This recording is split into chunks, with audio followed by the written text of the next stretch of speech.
नमस्कार दोस्तों, स्वागत है आपका दृष्टि न्यूज पर। दोस्तों, जैसा कि आपको पता ही है कि आरसीआरबी ने कल 3 पोस्टों का रिजल्ट घोषित कर दिया था। तो जो इलेक्ट्रिशियन वाला है, जो हमने सुबह अपलोड किया था वीडियो, उसके नीचे कुछ कमेंट्स आए हैं दोस्तों। तो उनमें से हम अभी 2 कमेंट लेंगे। और जो पहला वाला कमेंट है वो उसको हमें समझाने में कम से कम 4-5 मिनट तो लगेंगे दोस्तों। तो आपसे अनुरोध है कि ये 4-5 मिनट जो आप बिल्कुल भी इस वीडियो को स्किप ना करें। उसका रीज़न ये बता रहे हैं कि अगर आपने कहीं भी स्किप कर दिया तो जो हम बताना चाह रहे हैं वो मिस हो जाएगा आपसे। और सबसे बड़ी चीज़, एक चीज़ और है दोस्तों, कि इस प्रकार के जो डाउट्स हैं वो सारे लोगों के मन में चल रहे हैं, क्योंकि 1-2 कमेंट हमारे पास पहले भी आए थे। तो ये इस बार इस वीडियो में आप 4-5 मिनट कंटिन्यू देख लीजिए, फिर जीवन भर के लिए आपका डाउट क्लियर हो जाएगा। ठीक है, तो आपको स्किप नहीं करना है। सेकंड क्वेश्चन में आप स्किप कर सकते हैं, ठीक है, लेकिन इस जो पहला क्वेश्चन है इसमें आप स्किप मत करिएगा, क्योंकि इसमें हम एक डीप एनालिसिस के साथ आपको समझाने वाले हैं इसमें। ठीक है दोस्तों, वीडियो शुरू करने से पहले हम आपसे अनुरोध करते हैं कि अगर आप इस चैनल पर नए हैं तो चैनल को सब्सक्राइब कर लीजिए, वीडियो को लाइक कर लीजिए पसंद आता है तो, क्योंकि दोस्तों इस प्रकार के एनालिसिस वीडियो और रिजल्ट से संबंधित वीडियो हम लाते रहते हैं और लाते रहेंगे। ये बहुत नॉलेजेबल होते हैं दोस्तों, जो कि आपके फ्यूचर में कहीं ना कहीं आपको किसी मोड पर फायदा जरूर करेंगे दोस्तों। ठीक है, तो अब हम शुरू करते हैं अपना वीडियो। तो देखिए, सबसे पहले हम कमेंट देख लेते हैं। ये सुरेश कुमार जी का कमेंट है, देखिए। सर, इलेक्ट्रिशियन पोस्ट पर 1 पीडब्ल्यूडी कैंडिडेट को एससी कैटेगरी में डाला है, जिससे एससी वालों को 1 सीट का नुकसान हुआ है, जबकि 2 बीसी कैंडिडेट को पीडब्ल्यूडी में ही डाला है, ऐसा क्यों? तो सुरेश जी, हम इसका जवाब अभी एक डीप एनालिसिस के साथ देंगे, और जो भी व्यक्ति ये देख रहे हैं, ठीक है, उन सब के लिए ही ये वीडियो काफ़ी हेल्पफुल होने वाला है। तो इसका एनालिसिस करने के लिए हम चलते हैं सबसे पहले आरसीआरबी की वेबसाइट पर। तो देखिए दोस्तों, हम आ गए हैं आरसीआरबी की वेबसाइट पर, और सबसे पहले क्लिक करते हैं अभी रिजल्ट पर, या दोनों ही खोल लेते हैं हम। एक टैब में हम रिक्रूटमेंट एडवर्टाइजमेंट खोल लेते हैं और दूसरी टैब में हम रिजल्ट खोल लेते हैं। ठीक है, अब सबसे पहले हम रिक्रूटमेंट एडवर्टाइजमेंट सेक्शन में खोल के देखते हैं इलेक्ट्रिशियन में कितनी पीडब्ल्यूडी की पोस्टें रिजर्व थी। ठीक है, तो इसमें देख लेते हैं, इसमें इलेक्ट्रिशियन सर्च करते हैं। ये रहा इलेक्ट्रिशियन। इसको हम थोड़ा सा बड़ा कर देते हैं दोस्तों, जिससे कि आपको आसानी से देख पाए, और इसको थोड़ा सा स्क्रॉल भी कर देते हैं। ठीक है, अब देखिए दोस्तों,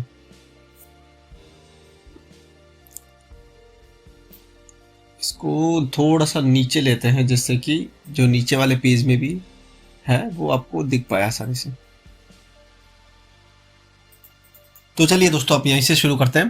देखिए दोस्तों, आरसीडीएफ में 9 पोस्टें हैं, जिसमें से 5 पोस्टें यूआर में है, 1 पोस्ट एससी में है और 1 पोस्ट बीसी में है।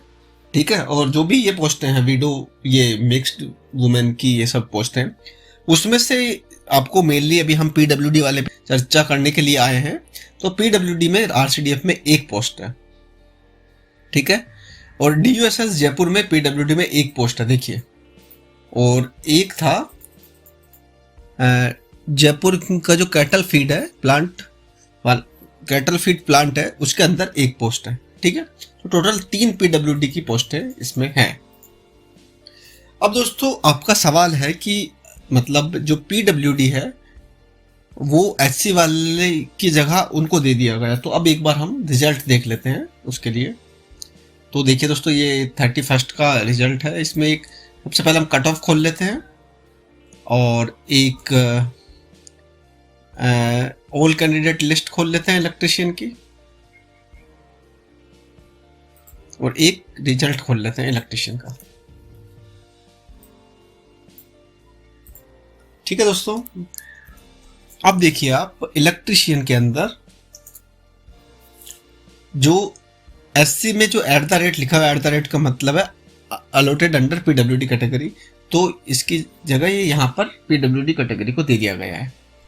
ठीक है, अब हम आपको दोस्तों यहां पर एक चीज बता देते हैं कि अगर रिमार्क्स के अंदर पीडब्ल्यूडी लिखा है, तो जो ये 9 पोस्टें हैं उसमें से 1 पोस्ट पीडब्ल्यूडी के लिए रिजर्व है।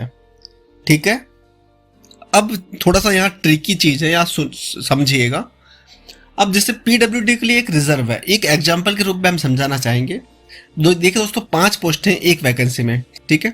इसमें से 2 जनरल के लिए है, एक एससी, एसटी और ओबीसी, ठीक है। और उसमें मतलब बताया गया है कि एक पोस्ट इसमें से पीडब्ल्यूडी की रहेगी, ठीक है दोस्तों।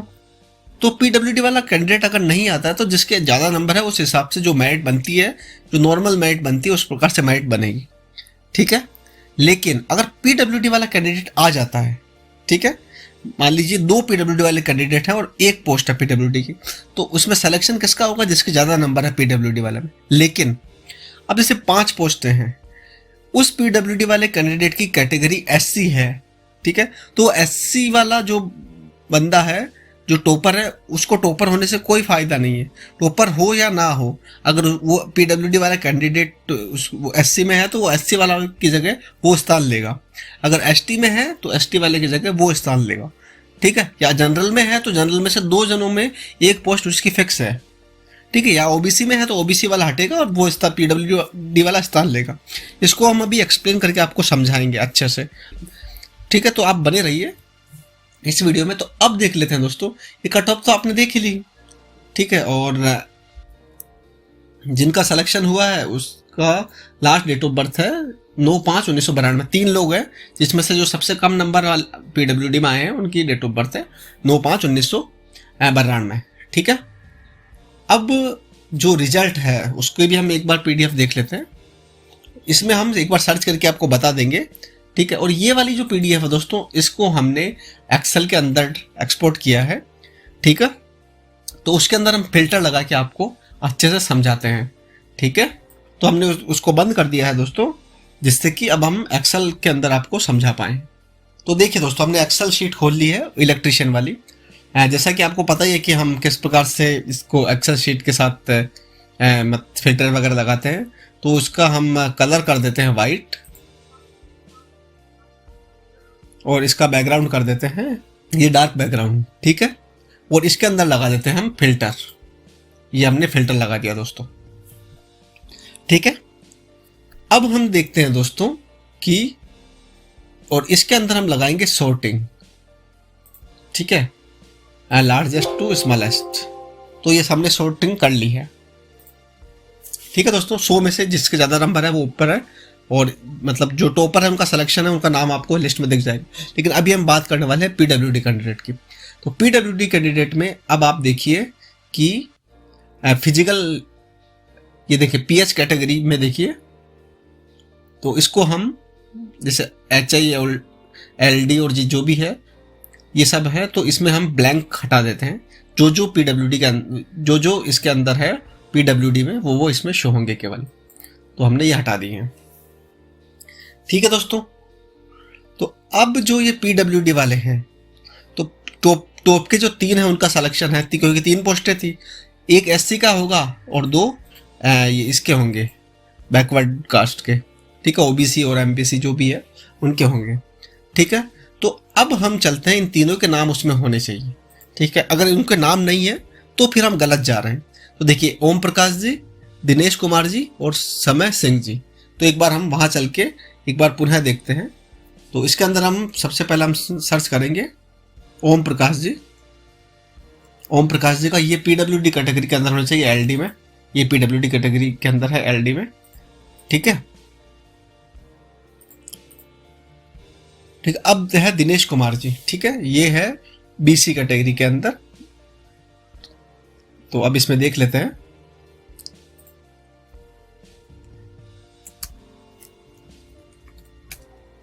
ये दिनेश कुमार जी पीडब्ल्यूडी में है, ये बीसी कैटेगरी के हैं और इनका सिलेक्शन हुआ है कैटल फीड प्लांट में, जैसा कि इसमें हमने आपको बताया था। जो कैटल फीड वाला प्लांट है इसके अंदर हुआ है इनका सिलेक्शन, ठीक है। और एक और है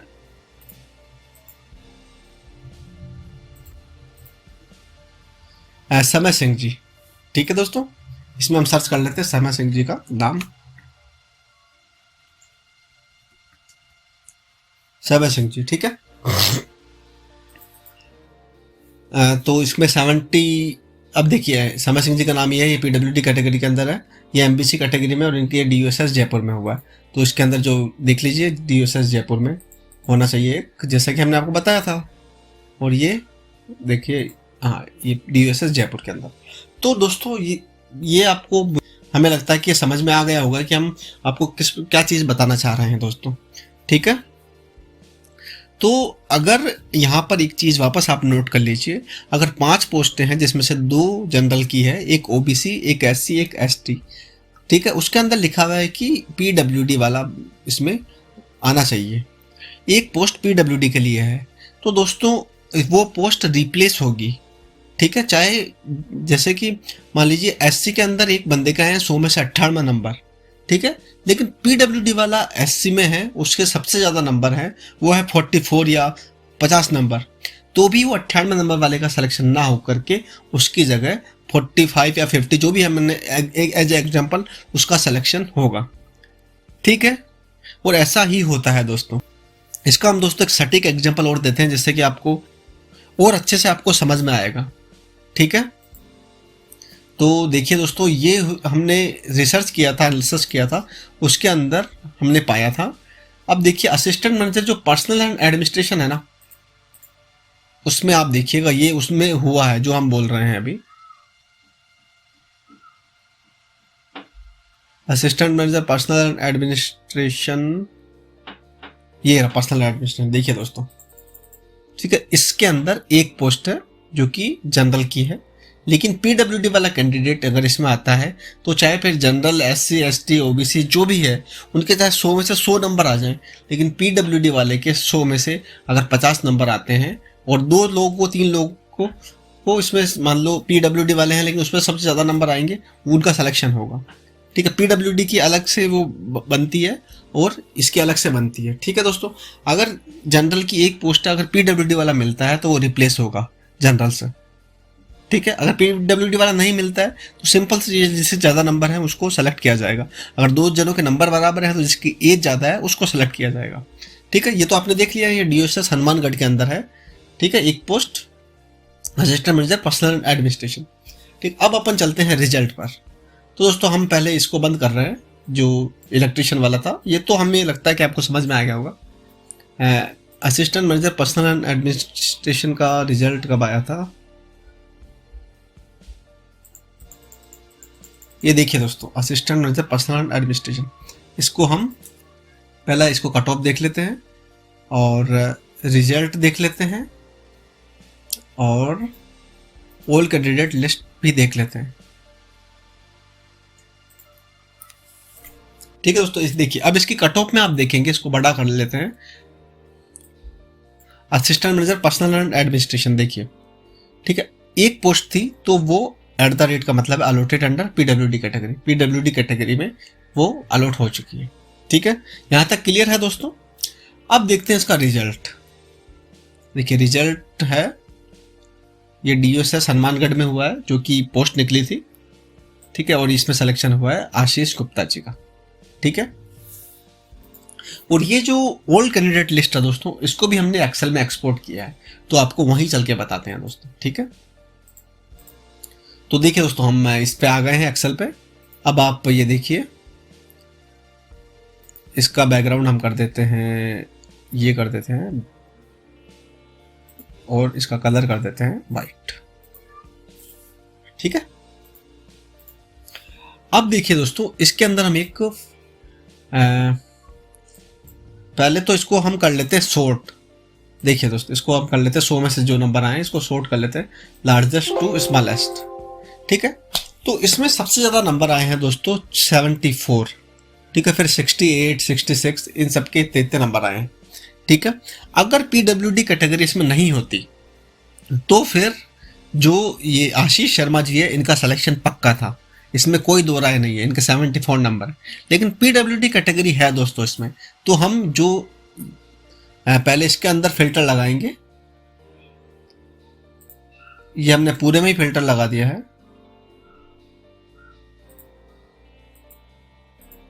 ठीक है। ये देखिए पूरे में फिल्टर लगा दिया है।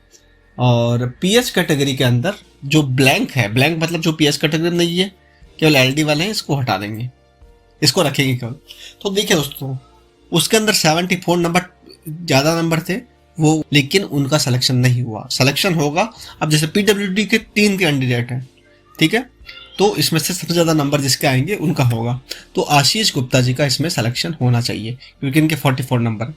तो इसके लिए एक बार हम देख लेते हैं। देखिए आशीष गुप्ता जी, ठीक है दोस्तों। और एक चीज़ आप देखिए, अगर तीनों के ये 44, 44, 44 भी होते हैं तो भी आशीष गुप्ता जी का ही सिलेक्शन होता, क्योंकि इनकी डेट ऑफ बर्थ सबसे ज़्यादा है। इनका 86 का वो बर्थ ईयर है, बाकी का 90 और 87 का है। ठीक है दोस्तों, ये पूरी कहानी आपको हमने इसलिए बताई है जिससे कि आपको फ्यूचर में आने वाले कोई भी एग्जाम में कोई भी परेशानी ना हो। ठीक है दोस्तों, मतलब बातचीत से आपको पता चल गया होगा कि हम क्या कहना चाह रहे हैं। पीडब्ल्यूडी के बारे में आपको हमने बता दिया है। 5 पोस्टें हैं, अगर एक पीडब्ल्यूडी मतलब की पोस्ट है तो पीडब्ल्यूडी में जिसके ज़्यादा नंबर होंगे उस कैटेगरी में, तो और वो जिस भी कैटेगरी के होंगे, SC, ST, OBC या जनरल, तो उस बंदे को रिप्लेस करेंगे चाहे उनके नंबर कम ही क्यों ना हो। ठीक है, क्योंकि आपको ये पर्सनल एडमिनिस्ट्रेशन वाला आप जाकर के देख लीजिए, 74 सबसे ज़्यादा नंबर है, लेकिन उनका सिलेक्शन नहीं हुआ क्योंकि वो पीडब्ल्यूडी के अंदर रिजर्व, पीडब्ल्यूडी के अंदर थी पोस्ट, और पीडब्ल्यूडी के अंदर भी 3 जनों ने दिया था। 3 जनों में सबसे ज़्यादा नंबर जिसके आए थे आशीष गुप्ता जी के, तो उनका सिलेक्शन हो गया है। ठीक है दोस्तों, तो सेम जो इलेक्ट्रिकल वाला है उसमें हुआ है। तो ये ओवरऑल समझ में आ गया होगा। एक क्वेश्चन और आया था कि जो इलेक्ट्रिकल वाली पोस्ट है, ठीक है, इसके अंदर विजन वाला, VI वाला, तो ये क्यों नहीं दिया गया। एक बार वापस कट ऑफ खोल लेते हैं। देखिए दोस्तों, इसमें VI वाला क्यों नहीं दिया गया ये पूछ रहे हैं। तो देखिए दोस्तों, इलेक्ट्रिशियन में तो तीनों जनों का LD से ही हुआ है, और ये जो असिस्टेंट मैनेजर जो इंजीनियरिंग है इसमें भी एक LD से ही हुआ है। तो वो VI वाला दे सकते थे, लेकिन डैश लगा सकते थे, ठीक है, और नहीं लगाया तो कोई ऐसा इश्यू नहीं है दोस्तों। ठीक है, तो हमें लगता है कि आपको समझ में आ गया होगा, और आप कमेंट करके बताइएगा कि आप क्या सोचते हैं इसके बारे में, इस एनालिसिस के बारे में।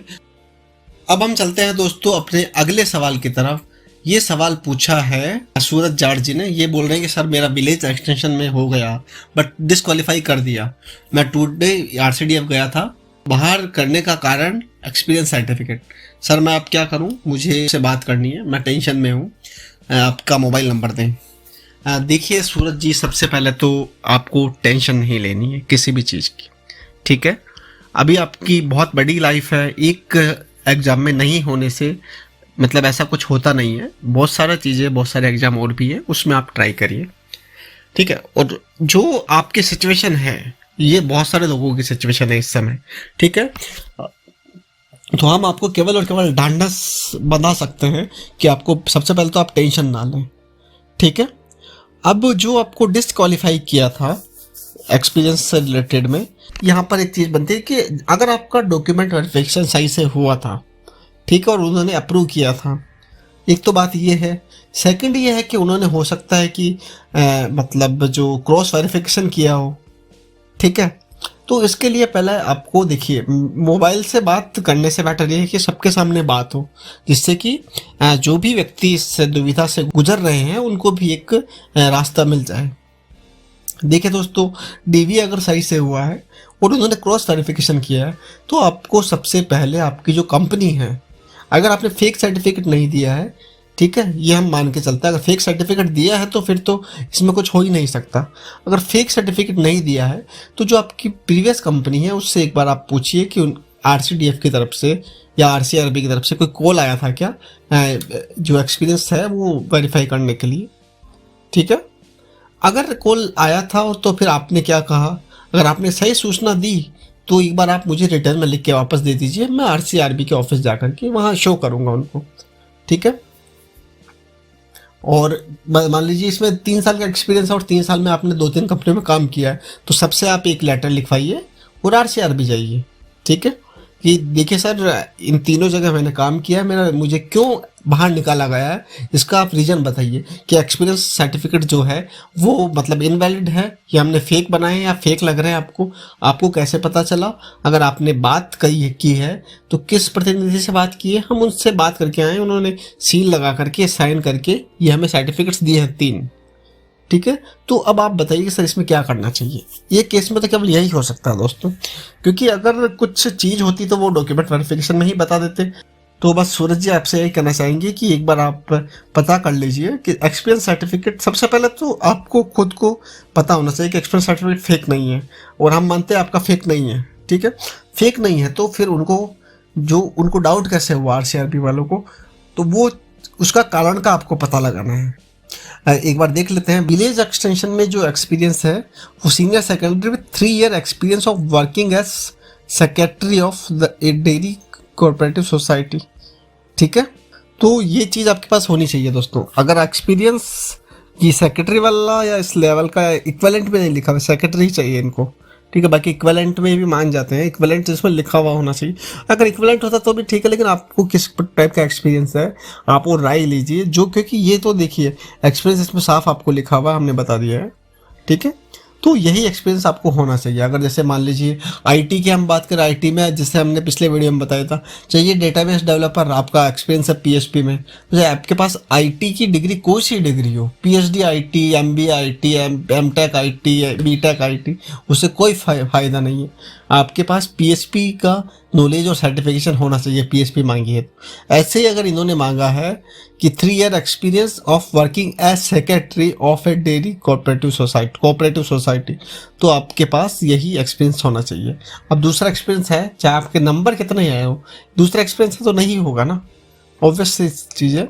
लेकिन ओवरऑल हमें ये लगता है कि देखिए दोस्तों, फ्यूचर में आप कोई भी चीज़ भरते हैं, फॉर्म भरते हैं, क्योंकि एक लंबी वैकेंसी है दोस्तों, और इस पूरी प्रक्रिया में आपका सबसे बड़ा टाइम वेस्ट नहीं होना चाहिए। आप पहले से ढंग से नोटिफिकेशन पढ़िए, ठीक है। अगर आपको कोई मतलब हेल्प की ज़रूरत है तो आप हमारे यूट्यूब चैनल पे आकर के आप कमेंट कर सकते हैं, ठीक है, कि सर, और जो लेटेस्ट वीडियो हमने अपलोड किया उसके नीचे कमेंट करिएगा। मान लीजिए हमने पिछले 10-15 वीडियो के बाद आप कमेंट करें, हालांकि कमेंट का हम देखते हैं, रिप्लाई करेंगे, हमें पता चलता है कि भाई आपने वो कौन से वीडियो में कमेंट किया है, लेकिन जो लेटेस्ट वीडियो उसमें भी कर देंगे तो भी हम उसको मतलब पकड़ लेंगे और हम ले लेंगे, और नेक्स्ट वीडियो में जब भी आएगा और जब भी होगा हम आपको एक सलाह दे देंगे, ठीक है। लेकिन जो भी नोटिफिकेशन निकलता है दोस्तों, आप उसको सही ढंग से पढ़िए। सबसे बड़ी चीज़ तो ये है, अगर आप सही ढंग से पढ़ेंगे तो आपको पता चलेगा कि हाँ मुझे बढ़ना चाहिए, नहीं बढ़ना चाहिए। फिर अपने आप से ही पूछिए, आपको खुद पता चल जाएगा आपको बढ़ना चाहिए, नहीं बढ़ना चाहिए। अब जैसे बहुत सारे लोग जो आईटीआई और डिप्लोमा वाला सब अजम्पशन से है कि भाई आईटीआई मांगी है, हम तो डिप्लोमा वाले तो हम तो भर ही सकते हैं। ये किसने कहा आपसे? ये अजम्पशन है आपका, ठीक है। तो दिनेश जी, इस पूरी बात का हम कंक्लूजन पे निकल कर यही बताते हैं आपको कि आपका सर्टिफिकेट में जो working as secretary of dairy cooperative society ये लिखा है, तो ये चीज़ आपके पास होनी चाहिए, ठीक। अगर ये नहीं है तो फिर आपका डॉक्यूमेंट वेरिफिकेशन के समय ही आई थिंक वो एक्सेप्ट नहीं करते। अगर ये है तो इन्होंने क्रॉस वेरीफाई किया होगा, क्रॉस वेरीफाई किया है तो आपको जो क्रॉस वेरिफिकेशन के वहाँ कौन किस बंदे ने फ़ोन उठाया था, क्या बात हुई थी, आप अपनी कंपनी से पता करिए अगर जेन्युइन है तो, और आप जो जितने भी सर्टिफिकेट्स हैं आप ले जाइए और उनको बताइए, ठीक है। अगर इसमें किसी में भी मिसमैच हो रहा है, आपके पास ये सर्टिफिकेट नहीं है, पहला तो ये है, ठीक है। दूसरा ये है कि आपके पास 3 साल का एक्सपीरियंस नहीं है तो भी आपका नहीं होगा। सर्टिफिकेट में ये सेक्रेटरी, वर्किंग एज सेक्रेटरी होना चाहिए, ये होगा तभी होगा, ये भी नहीं है तो नहीं होगा, ठीक है। और अगर आपके पास सब कुछ है, आपने इस बात पे कार्य भी किया है, सब कुछ आप फुलफिल कर रहे हैं, ठीक है, तो फिर आपको ये बात आगे बढ़ानी चाहिए कि मेरा सिलेक्शन क्यों नहीं हुआ, क्योंकि मेरे नंबर भी ज़्यादा हैं और मेरे पास एक्सपीरियंस भी है, ठीक है। कहीं पे भी मिसमैच होता है तो आपको पता चल जाएगा, ठीक है दोस्तों। तो ये 2 क्वेश्चन काफ़ी हेल्पफुल रहे होंगे हमारे हिसाब से। बाकी आप कमेंट करके बताइएगा कि आपको क्या लगता है और आप किस प्रकार से मतलब देखते हैं इन दोनों एनालिसिस को। बाकी दोस्तों बहुत बहुत धन्यवाद इस वीडियो को देखने के लिए, और अगर आप चैनल पर नए हैं तो दोस्तों सब्सक्राइब कर लीजिए, वीडियो को लाइक कर लीजिए अगर पसंद आता है, क्योंकि एनालिसिस के वीडियो हम बहुत लाते रहते हैं और लाते रहेंगे, ठीक है। Thank you.